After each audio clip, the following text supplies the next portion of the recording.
Yo, what is going on, guys? Welcome back to the Hungry People podcast, home of the hungry person, I guess. Hungriest person in America. It is your boy, Michael Patrick Buckley, and we're back with another episode of the show, baby. Yes, sir. Yes, sir. Happy Thanksgiving to you all. Yesterday was Thanksgiving. I hope you had an enjoyable time with your family and friends or whoever you spent your time with. I know holidays can be precious for a lot of people, and I just hope that you're able to spend it with someone that you enjoy and that you love. So, anyways, guys, on last week's episode, I talked about my my oily chip experience. I guess I don't know. There was no diagnosis. I guess it was food poisoning. That's what I'm assuming, at least. Uh, and matter of fact, that's actually not the first time that has happened to me with oily foods. Uh, I actually went to a restaurant one time, place that's like has not a single vegan option. But I'm like, hey, you have pasta, you have vegetables. Okay, cool. Let's do like a pasta primavera, right? Pretty much just pasta and vegetables, maybe like some tomato sauce, but their sauce has cheese in it, and I think it may even have meat in it. So couldn't get the sauce, but I said, hey, just throw a little bit of oil on there, and cook it up, whatever. That's fine. They bring it out, and I'm not kidding. This pasta was drenched in oil. I don't know why I ate it. I should have been like, dude, I can't eat this. I'm not kidding. There may have been a cup of oil in the pasta. Yeah, it was kind of nasty. And like, I got home that night, boom, I was on the toilet for 45 minutes, just letting loose. Crazy. But that's like the oil, I guess.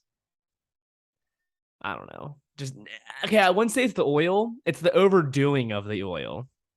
That would make more sense. Um.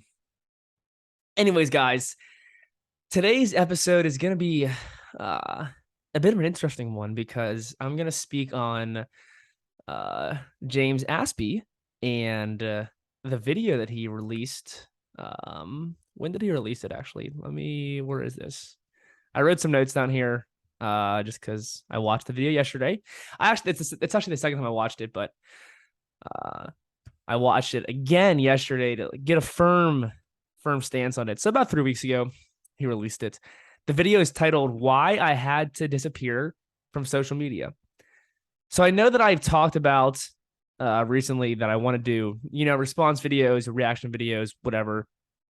The one that I did about AJ on Jillian's podcast or YouTube channel, whatever you want to call it.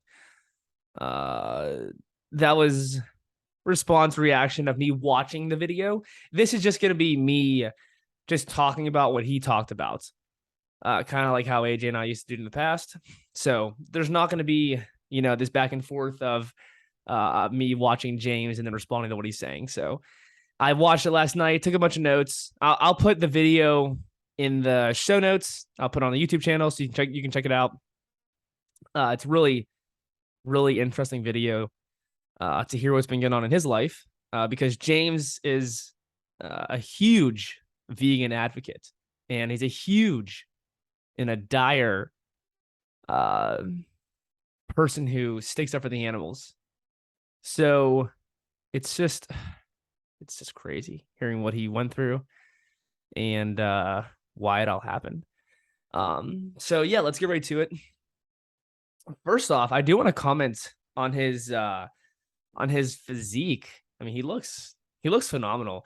I would see on Instagram and maybe even YouTube of like pictures of him. Sometimes we all get a bad picture, and people, they really want to pinpoint vegans. They really want to be like, oh, look at these vegans. Look at this part of their eyeball. Look at this part of their nose or their shoulder, their ears, their hair. Oh, the one hair's off. They're deteriorating. And I would see James had a picture, not the best picture, but it got, it was floating around the carnivore vegan deterioration community and stuff. And it's just sad, like what these people say and do. It's fucked up. But I mean, he looks phenomenal in this video. He has like the biggest chest I've ever seen on a human. Okay, not really, but he has big chest, big shoulders, arms look good. I mean, he just looks like he's in great shape, which is actually crazy seeing or hearing what he just went through. So I give him a lot of credit for that. I mean, holy heck, this man's been through a ton. He took a vow of silence for a year to stick up for the animals, stick up for them, however you want to call it. It's crazy. Voiceless for the animals. I think that's is that a uh an animal activist group? Or maybe that's anonymous with the voiceless. That's what it is. Anonymous with the voiceless. But yeah, I mean, imagine what that's doing to your body taking a vow of silence for a year. Just imagine the stress you're putting on yourself. That's crazy. That's freaking crazy. So, anyways, I'm just gonna sit back, go over some of the notes that I wrote down. I'm gonna try to be brief with it. I definitely would just suggest watching the video, but so he's been off social media for a while now. I don't think he planned on doing it. He always wants to be on there, and he even made it clear in the video that he that he wants to get his word out there, that that he legit wants to like argue with people online. That's something that he mentioned in the video. But yeah, so people were asking him like, "Oh, are you still vegan? Like, are you the next vegan, And he, in quotes, did say, "Of course I'm still vegan, whether I'm on social media or not. I will always be vegan. I would never be one of those people who go ex-vegan, essentially." So, it's good to hear his commitment there. Never saying never. It's really tough to say never for anything. It really is. But I mean, for someone like him, different story, I guess you could say. I don't know. I really don't know. Just you can't say never for I mean for anything, in my opinion. Uh Also too, the whole term of vegan and veganism, it's just I don't know. We'll get that later or at a different episode. I don't want to talk about that now. But anyway, so he said that what he's dealing with his health here, it has nothing to do with veganism itself, like what he's putting into his body.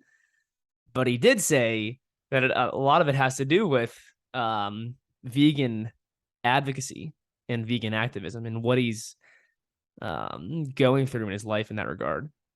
So he said that he's been dealing with physical, torturous, chronic pain. And then he does put a caveat in there and says that he's had pain issues off and on since he was 21 years old. I'm not sure how old it is now. I don't think he's been vegan since he was 21, but he's had, pain since then. And it's been like, it would linger here and there, it would come back, go away, heal, come back, So, yeah, but I mean, I can imagine that a lot of people deal with random weird pains like that. So I don't want to say it's common, but I don't think you're alone there, James. So he also did mention that he had back issues in the past, and then most recently, he hurt his back again, and this time it was really tough for him to move, and it just wasn't healing whatsoever. No matter what he was doing, it wasn't healing. And even in the video, you could see him laying on like a baseball or a softball and like really trying to dig deep into his back to like get rid of this tension, to get rid of this tightness that he's dealing with. And it just wasn't going anywhere. Nothing was working. Essentially, his body was just attacking him, and he was in so much pain. And he said that he got to a point where he could barely get off the ground, which is crazy. Now he started going to like chiropractors, getting massages, that kind of stuff, and nothing was working. Nothing at all was working, which is sad. You would think that like, okay, do that kind of stuff and muscles hurt. that that would help, right? And it just didn't, which really sucks. And you hear that and you're like, or you not even hear it, but you deal with it and you're like, my gosh, what do I even do? Like, what's the next step in my life here? I just want to feel good. I want to have no pain. I don't want to suffer like the animals, you could say. So he said that he had so back on tension, he said that he had so much tension in his body, he had tons of knots. And this is interesting. This is like really where it gets kind of to where it actually is the reason why he's having these issues. He said he was extremely, extremely stressed. And he says that a lot of it was due to the animal rights work, getting into fights, constantly getting in debates with people and arguing with people. And these arguments, he said, were not even productive arguments whatsoever. He completely lost his patience. He said every time he would see an advertisement for meat, or I mean, he did say for meat, but I'm assuming it'd be for any animal product in general. He was getting more and more stressful, more and more angry. And he was legit angry at everyone who wasn't vegan. And he just said that more and more tension just kept getting built up and built up and built up. And this led to him not being able to move properly, along with, that back issue that he's dealing with. It's like, even, people like Joey Armstrong and Earthling Ed, which I think Earthling Ed has a phenomenal head on his shoulders. He is so compassionate. How he goes about his whole business, you could say, or just how he does things, I'm just so impressed. He's super calm. He's super genial. He really tries to dig deep into the person and get the most out of them and really question what they're doing. And I'm really impressed with his work and his patience. Whereas he takes someone like Joey, Joey's just kind of Joey's funny with it, He has patience too, not as much as Ed, but I feel like Ed I feel like he deals with it much better compared to Joey, in my opinion. Maybe not though. I don't know what's going on in the background. I have no clue. But I mean, just imagine if that's like your job and you're constantly, like James was saying, you're pretty much debating and arguing with people all the time, every day, if that's what you're doing. And you have to have patience. You have to, stay within yourself and not get uptight and not get stressed. But how do you do that though when this is all you're doing? It's like you're just living in a constant stressful state. It's really it's so tough. But then you think like we need these kind of people in the movement, you could say.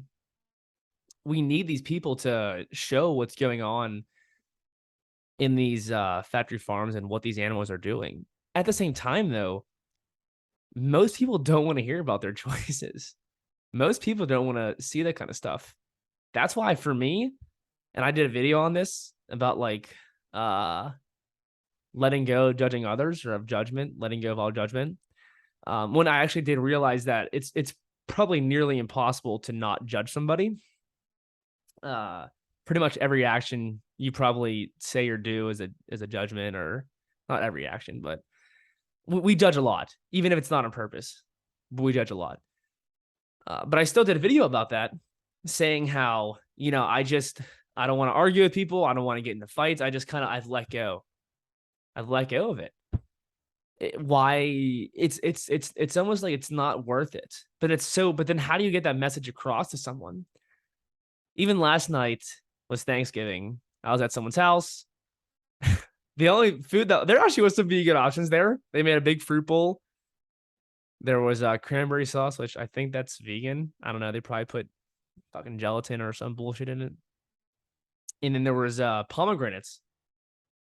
So there was some stuff there. I didn't have any of it though, because I ate so much earlier in the day, and I knew that I was going somewhere where there probably wasn't gonna be anything vegan, so I was like, I'm not doing it. So, or I said, I'm just gonna eat it off beforehand. I don't gotta like worry about eating there. So the people that I'm with, they're like, "Oh, he's vegan, doesn't eat anything." They're like, "Oh, come on, like, what can we get you? What can we get you?" You know, and then someone said, "So what do you even eat?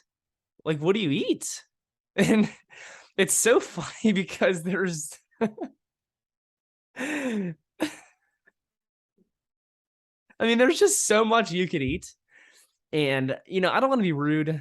I don't want to be disrespectful. But these people who are questioning me and asking me these questions, well, that's superfluous. Uh,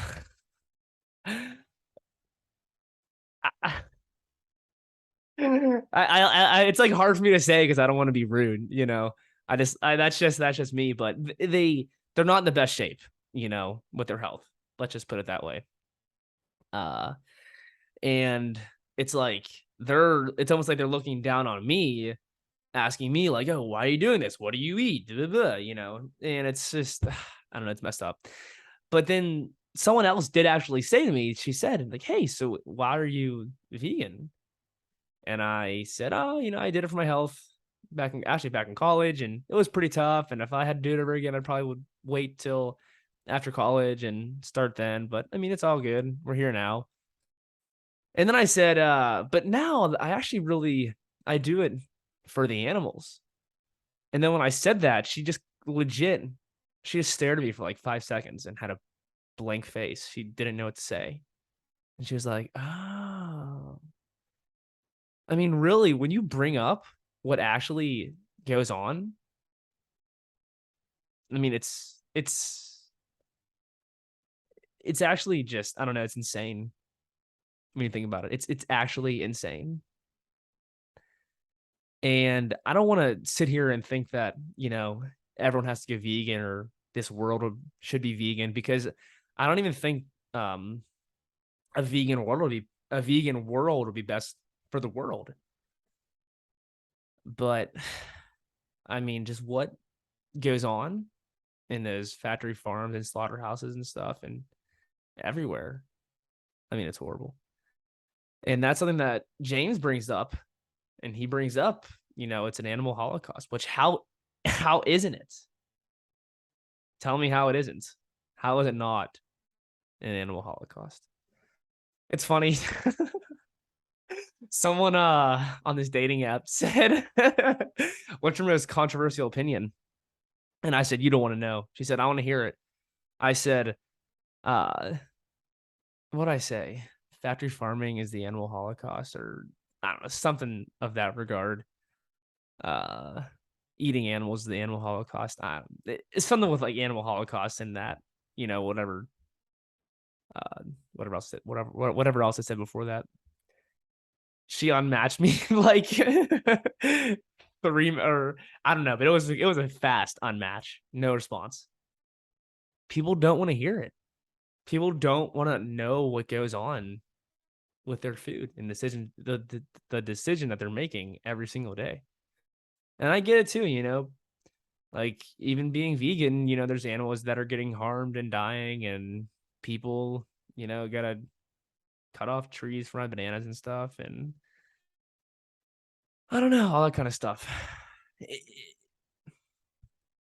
But at least like you could do the least amount of suffering and whatnot and paying into it and stuff. And I don't know, it's messed up. Anyways, okay, let's get back to the what's going on here. So where was I in my notes? That was a bit of a tangent there. Okay, so we're here. He said that he'd be like rolling on a PVC pipe for 8 hours a day, and it still wasn't working, and that he wasn't getting any muscle tension release, and he wasn't sleeping enough. And he said that it was pretty much just a constant game of tug of war happening. He said he would like turn over, oh, he's not comfy there, turns over again, oh, not comfy there, turns over again, not comfy there. Um, yeah, not good.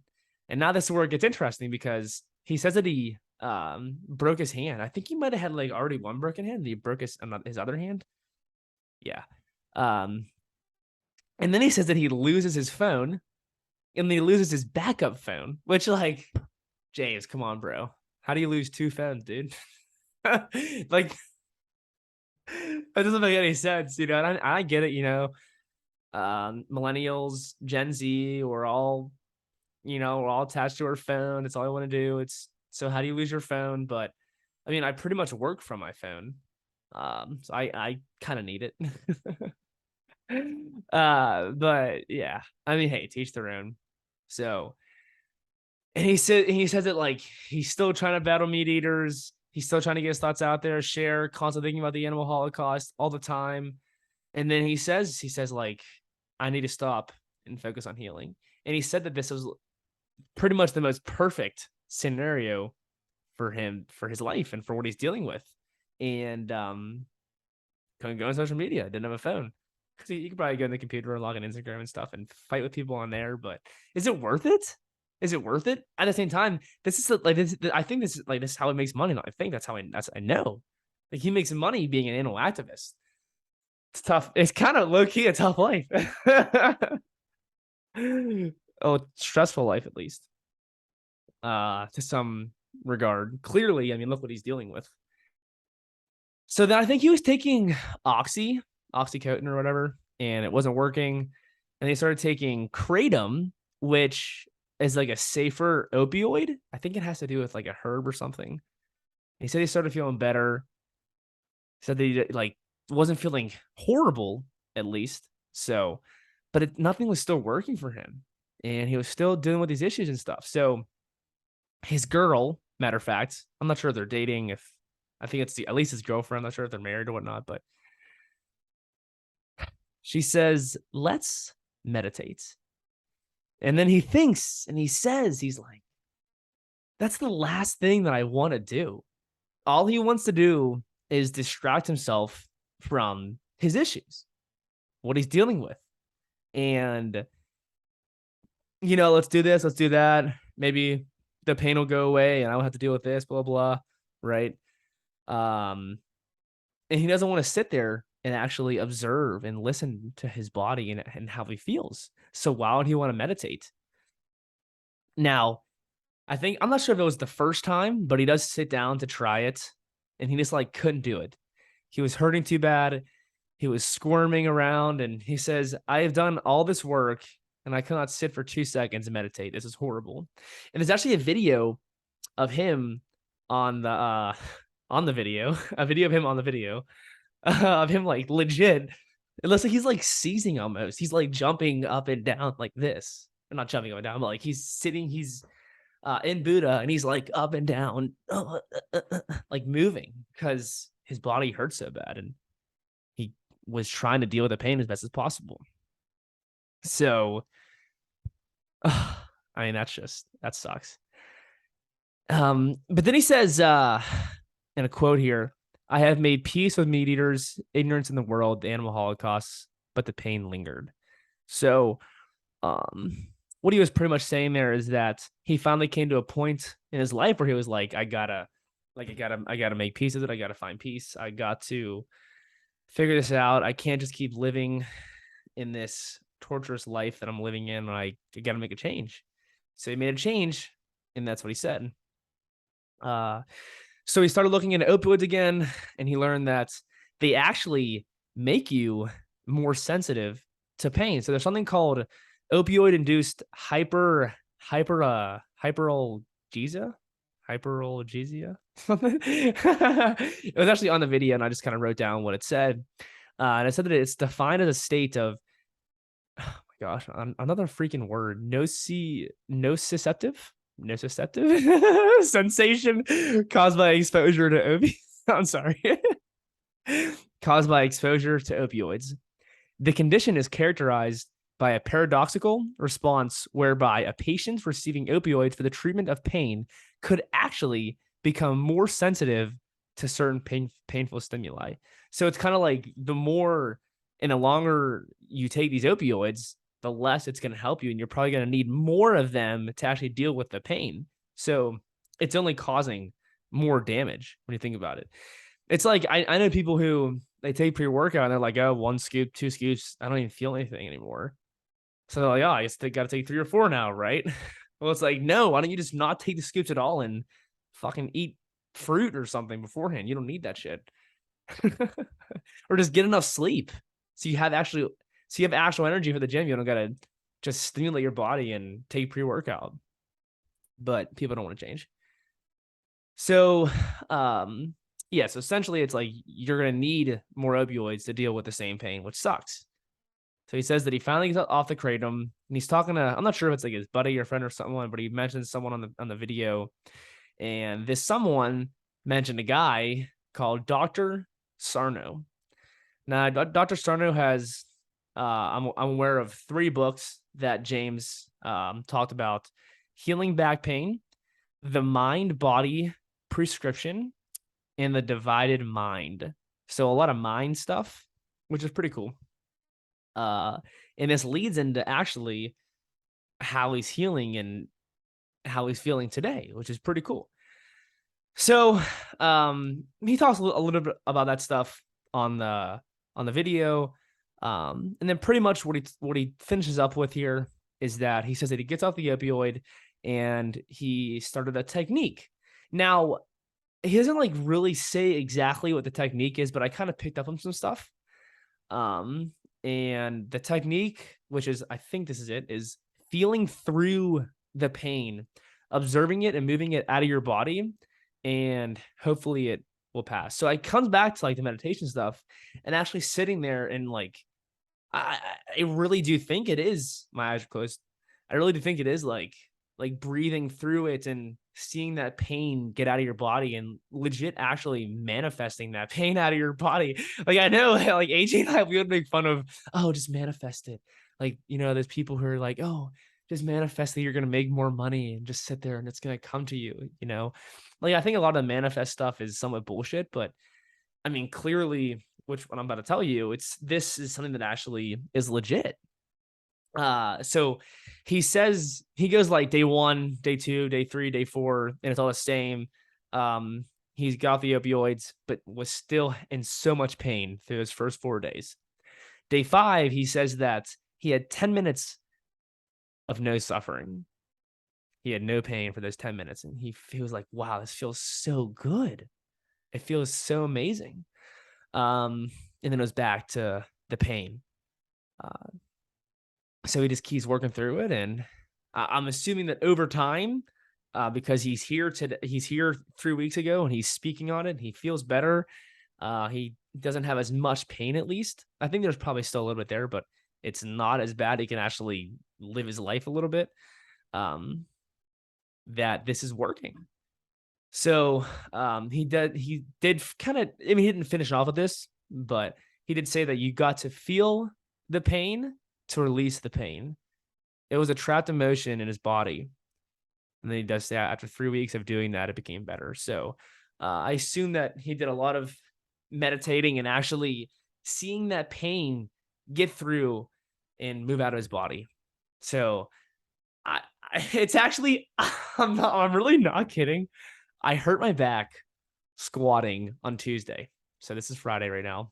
The podcast is gonna get released on Monday, but I hurt my back squatting. I'm an idiot. It's like it's almost like I asked for it. So, and I'm sitting there Tuesday night talking to my dad, and this is me not even getting to this part of the video, because I know I said I watched it before, and this is the second time I watched it, but I didn't watch it all the way through to this to that part, so I didn't hear what he said beforehand. But I said like, oh, Dad, I just gotta manifest this out of my body. And I was just kind of jokingly saying it, like, oh, I just gotta legit think it out and feel it out of my body and it'll heal. I'll be fine. He was like, oh, okay, yeah, I'm sure. So it's actually crazy that I thought of that. And I thought of saying, oh, it's gonna release, I'm gonna manifest this healing and stuff. And I can't even lie, the next day I actually did feel better, even though I didn't do any manifesting. I just kind of thought of it, but I mean, there were times like I sat there for like a second. I was like, oh my gosh, just you're gonna feel better when you wake up. Just get through the pain, feel it. You're fine. But I mean, it's still like not 100% yet, even though I got pretty much a full workout in today. But Yeah. So, anyways, guys, I'm gonna get to my final thoughts here, get to the conclusion here. Before I do that, though, I want you to. I'm just kidding. I was gonna try to like do some funny ad there. But for real though, if you go to the comment section of this post, it's really interesting. I find comment sections interesting on a lot of YouTube posts, Instagram posts, which it is what it is. There's a lot of bullshit in there. People say shit. People talk about whatever. They could be lying. You know how truthful it is, but uh, some people were saying like, oh, it could be fibromyalgia what you're dealing with. Do this, try this, blah blah blah. A lot of people saying like, oh, I'm happy to hear you're feeling better. Um, this is actually a good comment. I've been vegan for 7 years. I learned after 3 years that unless someone comes to me and asks a question, that it's not worth the fight. I agree. It's pretty much what I believe in as well. It caused me so much anger. I was so angry at the world. I'm so much happier now just answering questions than starting the battle. I think when you just throw the nugget, I've been vegan for 7 years, and they say you're happy and healthy, that's the best activism. Glad you're better in back, James. I mean, I couldn't agree more. I could not agree more. What I don't see. Oh, I see the video play. I'm not sure if you can hear that or not, but um, I unless it's your job, kind of like Aspie, like Carb Strong, like Earthling Ed, and there's a lot of other vegan activists out too who do videos like this and stuff. Um, is it worth the fight? Is it worth the arguments? Especially when it's like family and friends and stuff. I mean, I'll say stuff to my boys all the time, like, wow, you're a killer. And like, yes, I'm joking and whatnot, but um at the same time, it's like you are though. Well, not you yourself, but even though I did mention that two of my best friends are hunters, so but even still, like when they like go hunt their deer, I'll even say like, oh, congrats, man, like good for you. I would actually rather see that than just going to Walmart and grabbing the shittiest meat you could possibly get. That's how I see it, at least. But yeah. So I guess to conclude here, is it worth the fight? Is it worth um the arguments, the debates that people go through? Uh I don't think that that's the most appropriate way to do animal activism, in my opinion. I think that comment what that girl said, I think that's perfect. If someone is like wants to learn, or they want to hear what I have to say, or they want to see why I'm doing something, cool. Feel free to ask. I'll answer any question. Let me hear it.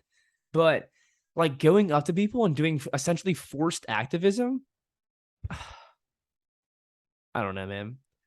I just don't see how that's like the best, and just causing harm. And um I think people do, is it called distractions or something like that? Where they get like a bunch of people, like activist groups, and they go and they just go into like malls and stuff or restaurants or whatnot, and they like hold up signs and all this kind of stuff. But I don't know. I have heard that like people in the fur industry, or something with the fur industry, and someone who makes the fur or buys the fur or whatever, they got them to stop actually using animal fur, and they probably use more synthetic fur. So that was cool, I guess. So, you know, honestly, I'm not like, I'm not involved in that much animal activism. I've actually never done it myself. Um, but just in my mind, like going and doing that isn't the best. And like, you're not going to get people to change just like that. No one, no one wants to change. No one gives a shit. That's the thing. Like, they don't care. They just want to live their life in peace and happiness and do whatever they want. They don't care, you know? So that's why it's good to get people to actually care and who are interested in learning and stuff. So, um, but yeah. And then you can just say, oh, well, like the animals are, what about them? You know, they're going through pain and suffering. Like, put yourself through it too. get into fights, argue with people. I mean, you can if you want. I don't think I'm going to be doing that. So, but yeah, that's why I, in like the message that I want to give out here is like, I just want to live with, energy and love and light. And that sounds like some manifest guru bullshit. But I do though. And I just want to be a beacon of health and be like, oh my gosh, like, what are you doing to get that, to get your health? And I'll say, all right, well, I get enough sleep. I eat enough carbs. I get enough protein. I get enough fat. I don't eat animals, but